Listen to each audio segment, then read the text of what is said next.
PM Modi की सही नीतियों की वजह से विपक्ष का बुरा हाल हो गया है। देश के लोग पीएम मोदी के साथ खड़े हैं, तो वहीं विपक्ष के लिए लगातार बुरी खबरें आ रही हैं, जिससे विपक्ष के लोग काफी हताश और परेशान हैं। एक के बाद एक राहुल गांधी को झटके पे झटका लग रहा है। सुप्रीम कोर्ट से जो खबर सामने आई है, उससे राहुल गांधी के लिए बोलना मुश्किल हो गया है।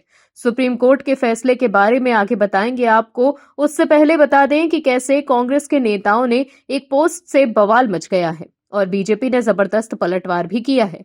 दरअसल बीजेपी ने संसद में हंगामे को लेकर कांग्रेस पर निशाना साधा। बीजेपी ने कांग्रेस को अराजकतावादी करार दिया है। पार्टी ने कहा कि ये गांधीवादी नहीं, अराजकतावादी कांग्रेस है। बीजेपी प्रवक्ता शहजाद पूनावाला ने कांग्रेस नेताओं के खिलाफ आरोप लगाते हुए कहा कि ये मोहब्बत की दुकान नहीं, नफरत और धमकी के भाईजान है। शहजाद पूनावाला ने कांग्रेस के राष्ट्रीय प्रवक्ता और मीडिया प्रभारी पवन खेड़ा के एक एक्स पोस्ट के स्क्रीनशॉट को शेयर करते हुए लिखा कि ये गांधीवादी नहीं, अराजकतावादी कांग्रेस है। ये मोहब्बत की दुकान नहीं, नफरत और धमकी के भाईजान है। असल में पवन खेड़ा ने एक्स पर लिखा था कि लोकसभा तो झांकी है, पीएमओ से भगाना बाकी है।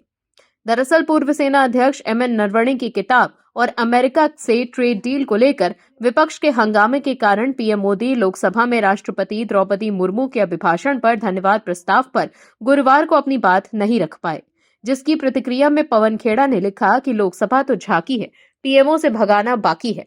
पवन खेड़ा के इसी पोस्ट पर बीजेपी ने कांग्रेस को अराजकतावादी करार दे दिया और कहा कि ये मोहब्बत की दुकान नहीं बल्कि नफरत और धमकी के भाईजान है। वहीं बीजेपी प्रवक्ता प्रदीप भंडारी ने एक्स पर पोस्ट कर लिखा कि कांग्रेस कहती है पीएमओ से भगाना बाकी है। क्या कांग्रेस भारत के प्रधानमंत्री जी पर फिजिकली हमला करने का प्लान बना रही है? कांग्रेस अर्बन नक्सलियों जैसा बर्ताव कर रही है। दर्शकों, कांग्रेस के लोग पीएम मोदी को पीएमओ से भगाने का सपना देख रहे हैं, लेकिन आप दर्शक अगर पीएम मोदी के साथ खड़े हैं तो कमेंट सेक्शन में भी सपोर्ट पीएम मोदी जरूर लिखिए, ताकि कांग्रेस को इस बात का साफ संदेश जा सके कि देश के लोग पीएम मोदी के साथ हैं। इस खबर में आपको बताएंगे सब कुछ डिटेल में कि कैसे राहुल गांधी चौतरफा घिर गए हैं। तो बने रहिए हमारे साथ अंत तक, देखते रहिए हमारी ये खास रिपोर्ट। साथ ही आप दर्शकों से विनम्र निवेदन है कि अगर अब तक आपने हमारे चैनल को सब्सक्राइब नहीं किया है तो अभी कर लीजिए। दर्शकों, एक तरफ जहां पीएम मोदी की लीडरशिप में देश रॉकेट की रफ्तार से विकास कर रहा है, तो वहीं विपक्ष के लोग सिर्फ राजनीति चमकाने में लगे हैं। भारत और अमेरिका के बीच हुई ट्रेड डील में डोनाल्ड ट्रंप ने टैरिफ 50% से घटाकर 18% कर दिया है। हालांकि टैरिफ में ये कमी अस्थायी है, तथापि ये ट्रेड डील भारत को एक नई राह तक लेकर जाएगी, जिससे भारत आर्थिक चुनौतियां और संकट धीरे धीरे समाप्त होते चले जाएंगे। ये टैरिफ छूट भारत को व्यापारिक गतिविधियों में सकारात्मक दिशा की ओर ले जाएगी। भारत वर्तमान में दुनिया की एक बड़ी अर्थव्यवस्था है, जिसमें अपार संभावनाएं हैं, जहां बहुत बड़ी आबादी प्रौढ़ है और श्रम केंद्रित है। अमेरिका के साथ ये ट्रेड डील भारत को विकसित देश बनाने के क्रम में भी बहुत महत्वपूर्ण भूमिका निभा सकती है। इस तरह के बड़े निर्णय भारत को 2047 से पहले ही विकसित भारत के सपने को साकार रूप प्रदान कर सकते हैं। लेकिन कांग्रेस के लोग इस ट्रेड डील को लेकर सवाल उठा रहे हैं। वहीं सुप्रीम कोर्ट से एक बड़ी खबर सामने आई। सुप्रीम कोर्ट ने शुक्रवार को प्रशांत किशोर की जन स्वराज पार्टी की उस याचिका पर सुनवाई करने से इनकार कर दिया, जिसमें बिहार चुनाव को चुनौती दी गई थी। मुख्य न्यायाधीश सीजेआई सूर्यकांत ने याचिकाकर्ता को सख्त लहजे में कहा है कि लोगों ने आपको वोट नहीं दिए तो आप पॉपुलैरिटी के लिए कोर्ट आ गए। सीजेआई सूर्यकांत ने यह भी कहा है कि अगर ये पार्टी सत्ता में हो तो ये भी वही करेगी। कोर्ट ने कहा है कि याचिका में पूरे चुनाव को चुनौती दी गई है, जिस पर वो सुनवाई नहीं कर सकते। सुप्रीम कोर्ट ने शुक्रवार यानी 6 फरवरी 2025 को प्रशांत किशोर की जन स्वराज पार्टी जमकर फटकार लगाई। कोर्ट ने जनसुराज पार्टी की उस याचिका पर सुनवाई करने से साफ इनकार कर दिया, जिसमें उन्होंने बिहार विधानसभा के चुनावों को चुनौती दी थी और राज्य में दोबारा से चुनाव कराने को कहा था। ऐसे में राहुल गांधी जो बिहार चुनाव को लेकर सवाल उठा रहे थे और वोट चोरी को लेकर आरोप लगा रहे थे, वो भी अब एक्सपोज हो चुके हैं, क्योंकि राहुल गांधी वोट चोरी का आरोप तो लगा रहे थे, लेकिन सुप्रीम कोर्ट जाने से वो भाग रहे थे। राहुल गांधी भी जानते हैं कि अगर सुप्रीम कोर्ट गए तो उन्हें भी झटका लग सकता है, इसीलिए राहुल गांधी सुप्रीम कोर्ट जाने से भाग रहे हैं। वहीं बिहार चुनाव को रद्द करने से इनकार कर सुप्रीम कोर्ट ने राहुल गांधी से ये मुद्दा भी छीन लिया है। पीएम मोदी ने ऐसा प्रहार किया कि राहुल गांधी तिलमिला गए हैं। कांग्रेस नेता राहुल गांधी ने राज्यसभा में पीएम मोदी के भाषण के बाद अपनी प्रतिक्रिया दी। नेता प्रतिपक्ष ने राहुल गांधी पीएम मोदी पर विपक्ष के सवालों से घबराने का आरोप लगाया। उन्होंने कहा कि पीएम मोदी सच्चाई से डर गए हैं। राहुल गांधी ने पीएम मोदी पर झूठ की शरण लेने का बड़ा आरोप भी लगाया। इससे पहले पीएम मोदी ने राज्यसभा में राष्ट्रपति के अभिभाषण पर धन्यवाद प्रस्ताव का जवाब दिया।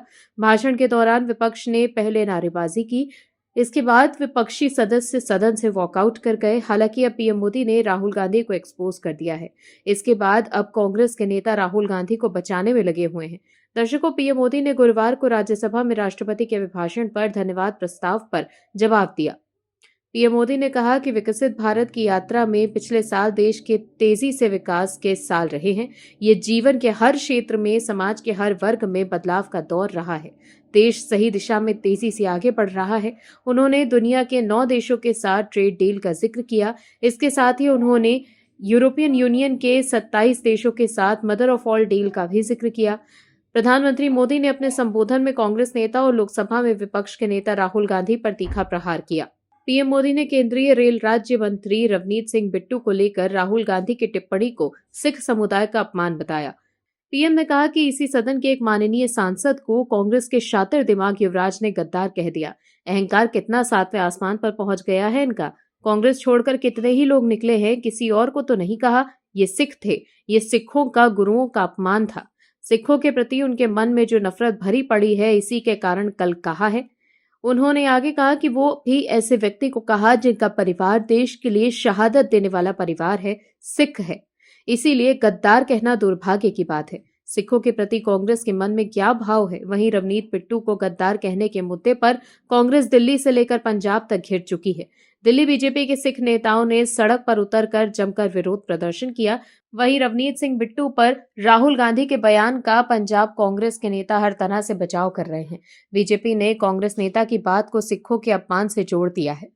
राहुल गांधी को घेरने के लिए सिख नेताओं को आगे कर दिया गया है और ये सब ऐसे वक्त हो रहा है जब अगले ही साल पंजाब विधानसभा के लिए चुनाव होने वाले हैं। हमलावर बीजेपी के नेता राहुल गांधी के बयान को कांग्रेस शासन में ऑपरेशन ब्लू स्टार से जोड़कर पंजाब के सिखों के पुराने जख्मों को हरा करने की कोशिश कर रहे हैं। आपको बता दें, पंजाब 80 के दशक से ही कांग्रेस के लिए कमजोर कड़ी बना हुआ है और राहुल गांधी ने अंदर का गुस्सा रवनीत सिंह बिट्टू पर जाहिर कर कांग्रेस के लिए सेल्फ गोल कर दिया है।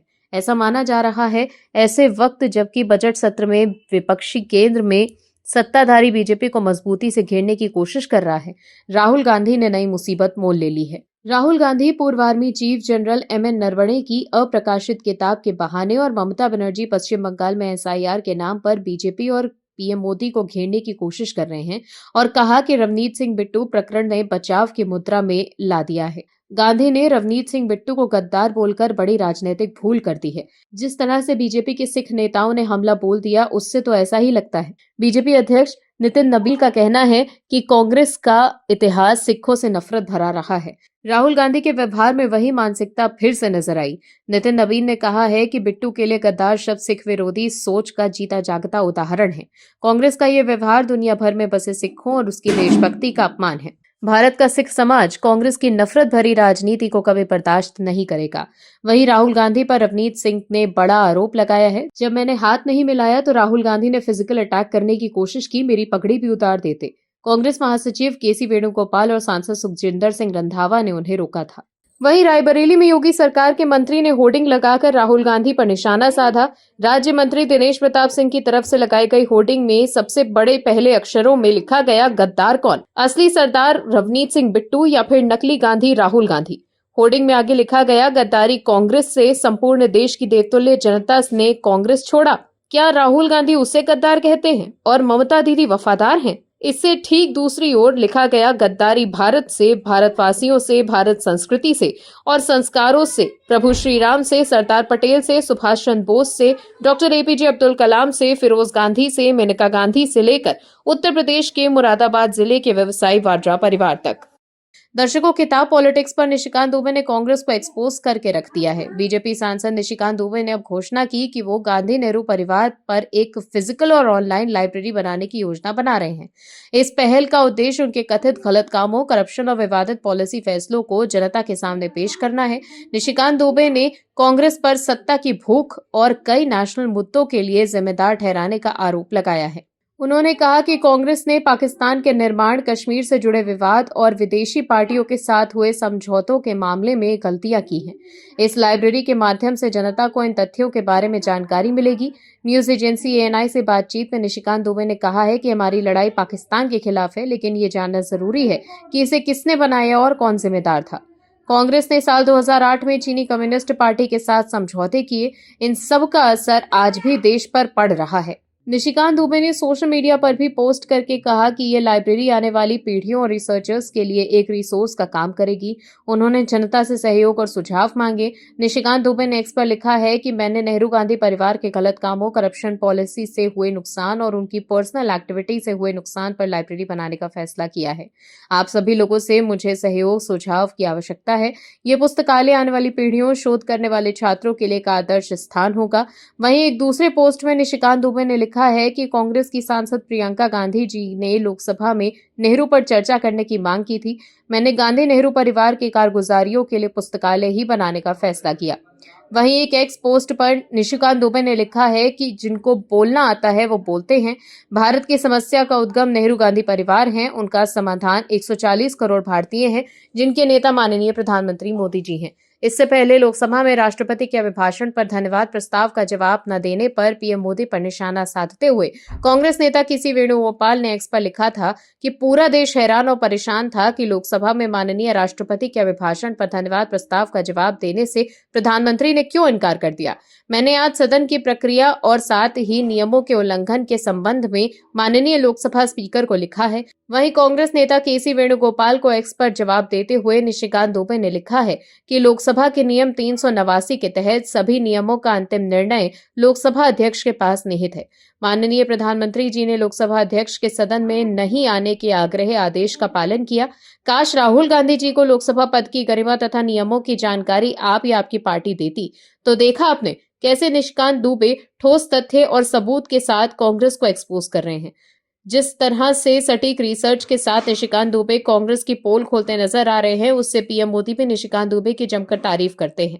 कुल मिलाकर देखें तो दुबे जी से मुकाबला करना कांग्रेस के लिए भारी पड़ रहा है। पीएम मोदी के खिलाफ कोई सबूत नहीं मिल पा रहे हैं तो कांग्रेस के लोग फर्जी एआई वीडियो का सहारा लेकर पीएम मोदी पर निशाना साध रहे हैं। वहीं अब सेना के पूर्व ब्रिगेडियर ने राहुल गांधी की गंदी राजनीति की हवा निकाल दी है। पूर्व सेना प्रमुख एमएम नरवणे की अप्रकाशित किताब के कुछ अंशों का हवाला देकर राहुल गांधी ने ये दावा किया है कि भारत चीन सीमा विवाद के दौरान पीएम मोदी की ओर से सेना को स्पष्ट निर्देश नहीं दिए गए थे। लेकिन राहुल के इन आरोपों पर सेवानिवृत्त सेना अधिकारी और सुरक्षा विश्लेषक ब्रिगेडियर अनिल गुप्ता ने प्रतिक्रिया दी है और राहुल के आरोपों का खंडन कर दिया है। साथ ही उन्होंने नेता प्रतिपक्ष पर राष्ट्रीय सुरक्षा के मुद्दे का राजनीतिकरण करने का आरोप लगा दिया है। राहुल गांधी के आरोपों का जवाब देते हुए सेवानिवृत्त सेना अधिकारी और सुरक्षा विश्लेषक ब्रिगेडियर अनिल गुप्ता ने कहा कि प्रधानमंत्री का निर्देश बिल्कुल स्पष्ट था, जो करना जरूरी है वो करो, सेना का यही काम है। सेवानिवृत्त सेना अधिकारी ब्रिगेडियर अनिल गुप्ता ने सवाल पूछते हुए कहा कि क्या कोई गंभीरता से ये मानता है कि एलएसी पर तैनात सैनिकों को युद्ध की स्थिति में कदम दर कदम राजनीतिक निर्देशों की जरूरत है और किस तरह के निर्देश की जरूरत थी। उन्होंने कहा कि कांग्रेस नेता राहुल गांधी द्वारा दी गई आलोचना सशस्त्र बलों के कामकाज की खराब समझ को दिखाता है। साथ ही उन्होंने राहुल गांधी पर प्रासंगिक बने रहने के लिए राष्ट्रीय सुरक्षा के मुद्दे का राजनीतिकरण करने का आरोप लगाया है। अपने तर्क को मजबूत करने के लिए ब्रिगेडियर अनिल गुप्ता ने कई ऑपरेशनल उदाहरण दिए जहां बिना प्रत्यक्ष राजनीतिक मंजूरी के निर्णायक सैन्य कार्रवाई की गई। ब्रिगेडियर गुप्ता ने अपनी सेवा को याद करते हुए बताया कि सितंबर 1992 में भारतीय सेनाओं ने कारगिल के काकसर बटालियन डेफिडेट एरिया में दुश्मन के ठिकानों को तबाह कर दिया और बंकरों को नष्ट कर दिया था। इसमें air defence gun, infantry, mortar और आर्टिलरी का इस्तेमाल किया गया। इसके लिए किसी प्रधानमंत्री से नहीं पूछा गया, सिर्फ कोर मुख्यालय को ये बात पता थी। ब्रिगेडियर अनिल गुप्ता ने 1995 की एक घटना का भी जिक्र किया जिसमें भारतीय ईगला शोल्डर फायर्ड मिसाइल से पाकिस्तानी हेलीकॉप्टर को मार गिराया था। ये सियाचिन ब्रिगेड कमांडर के स्पष्ट आदेश पर हुआ। इतिहास में और भी पीछे जाते हुए उन्होंने 1967 और 1971 की घटनाओं का उदाहरण भी दिया जिसमें लेफ्टिनेंट जनरल सगत सिंह ने नाथुला पार चीनी सेनाओं के खिलाफ डटकर मुकाबला किया, भले ही पीछे हटने के आदेश थे। इसी तरह 1971 के युद्ध में उन्होंने राजनीतिक और उच्च सैन्य निर्देशों के खिलाफ मेघना नदी पार की, जो भारत की जीत और बांग्लादेश के निर्माण में निर्णायक साबित हुई। ब्रिगेडियर ने यह भी कहा कि एक कमीशन प्राप्त अधिकारी के रूप में चुनौतीपूर्ण स्थितियों से निपटने के लिए अपार अधिकार होते हैं। अगर मेरे बॉस मुझसे कहे जो सही समझो वो कीजिए, तो मुझे उन पर और खुद पर गर्व होगा और मैं अपनी सैन्य प्रशिक्षण के अनुसार कार्रवाई करूंगा। ब्रिगेडियर गुप्ता ने आगे ये भी कहा कि ऑपरेशनल फैसलों पर रिटायरमेंट के बाद टिप्पणी करना निरर्थक और गलत है, खासकर जब इसका इस्तेमाल राजनीतिक लाभ के लिए किया जाए। ब्रिगेडियर गुप्ता ने राहुल गांधी को चिप डिसरप्टर बताते हुए कहा कि उन्होंने प्रासंगिक बने रहने के लिए कुछ न कुछ उन्हें चाहिए होता है। उन्होंने कांग्रेस को नसीहत दी है कि एक अधिकारी के पास चुनौतीपूर्ण स्थितियों से निपटने के लिए पर्याप्त अधिकार होते हैं और हिचकिचाहट केवल आत्मविश्वास की कमी से आती है। इसके साथ ही रिटायर्ड ब्रिगेडियर ने कांग्रेस के इतिहास पर भी निशाना साधा। उन्होंने याद दिलाया कि 5 सितंबर 1961 को तत्कालीन प्रधानमंत्री जवाहरलाल नेहरू ने संसद में अक्साई चीन के बारे में कहा था कि वहां घास का एक तिनका भी नहीं उगता, हमें अक्साई चीन की क्या जरूरत है। उन्होंने आरोप लगाया कि अगर किसी पार्टी ने राष्ट्रीय सुरक्षा और संप्रभुता के साथ समझौता किया है तो वो कांग्रेस ही है। तो देखा आपने कैसे राहुल गांधी खुद ही घिर गए हैं। जो किताब छपी नहीं उसको लेकर राहुल गांधी इतना बवाल काट रहे हैं। ऐसे में जब सेना के रिटायर्ड ब्रिगेडियर खुद कांग्रेस की पोल खोल रहे हैं, उस पर राहुल क्या कहेंगे? आप दर्शकों से विनम्र निवेदन है कि चैनल को सब्सक्राइब जरूर करें